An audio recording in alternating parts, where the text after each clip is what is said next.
আজি আমাৰ শিকিবলগীয়া প্ৰথম প্ৰশ্নটো হৈছে eating which left sharpens the brain. এই প্ৰশ্নটো সুধিছে কোনটো পাত খালে মগজু চোকা হয়। তোমালোকক চাৰিটা অপশ্যন দিয়া হৈছে। অপশ্যনসমূহৰ ভিতৰত শুদ্ধ উত্তৰটো কি হ'ব? ইয়াৰ ভিতৰত শুদ্ধ উত্তৰটো হ'ব অপশ্যন বি স্পিনাচ। পালেং শাকৰ পাত খালে মগজু চোকা হয়। আমি আহিছোঁ পৰৱৰ্তী প্ৰশ্নটোলৈ।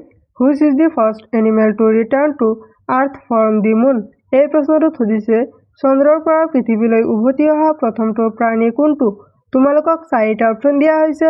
অপশ্যনসমূহৰ ভিতৰত শুদ্ধ উত্তৰটো কি হ'ব? ইয়াৰ ভিতৰত শুদ্ধ উত্তৰটো হ'ব অপশ্যন ডি টৰ্টুইছ।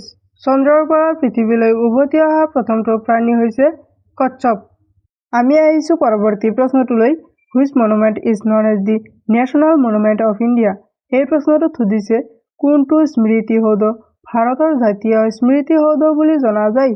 তোমালোকক চাৰিটা অপশ্যন দিয়া হৈছে। অপশ্যনসমূহৰ ভিতৰত শুদ্ধ উত্তৰটো কি হ'ব?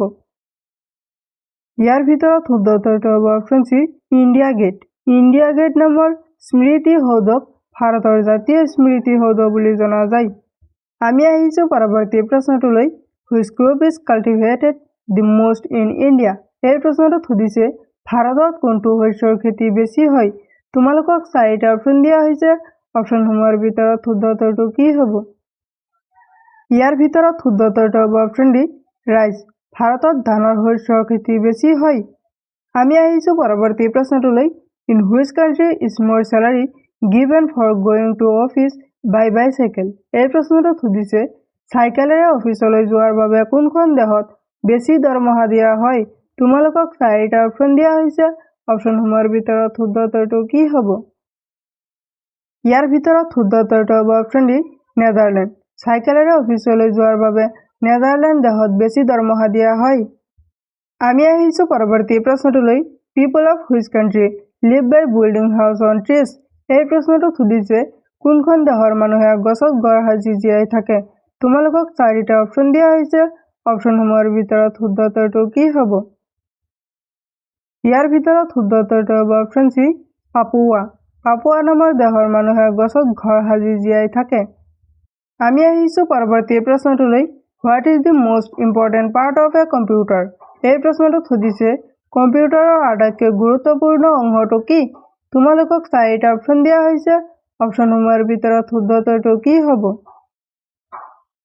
ইয়াৰ ভিতৰত শুদ্ধ উত্তৰটো হ'ব অপশ্যন এ CPU। কম্পিউটাৰৰ আটাইতকৈ গুৰুত্বপূৰ্ণ অংশটোৰ নাম হৈছে CPU। আমি আহিছোঁ পৰৱৰ্তী প্ৰশ্নটোলৈ। Which is the most powerful fruit in the world. এই প্ৰশ্নটো সুধিছে পৃথিৱীৰ আটাইতকৈ শক্তিশালী ফল কোনটো? তোমালোকক চাৰিটা অপশ্যন দিয়া হৈছে। অপশ্যনসমূহৰ ভিতৰত শুদ্ধ উত্তৰটো কি হ'ব? ইয়াৰ ভিতৰত শুদ্ধ উত্তৰটো হ'ব অপশ্যন চি কিৱি। পৃথিৱীৰ আটাইতকৈ শক্তিশালী ফলটোৰ নাম হৈছে কিৱি। আমি আহিছোঁ পৰৱৰ্তী প্ৰশ্নটোলৈ। For how many years is the validity of Aadhaar card. এই প্ৰশ্নটো সুধিছে আধাৰ কাৰ্ডৰ বৈধতা কিমান বছৰৰ বাবে। তোমালোকক চাৰিটা অপশ্যন দিয়া হৈছে। অপশ্যনসমূহৰ ভিতৰত শুদ্ধ উত্তৰটো কি হ'ব?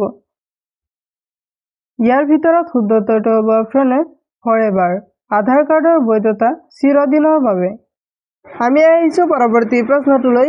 Which caste does Narendra Modi belong to. এই প্ৰশ্নটো সুধিছে নৰেন্দ্ৰ মোদী কোন জাতিৰ। তোমালোকক চাৰিটা অপশ্যন দিয়া হৈছে। অপশ্যনসমূহৰ ভিতৰত শুদ্ধ উত্তৰটো কি হ'ব? ইয়াৰ ভিতৰত শুদ্ধ উত্তৰটো হ'ব অপশ্যন ডি বেনিছ। নৰেন্দ্ৰ মোদী বেনিছ জাতিৰ।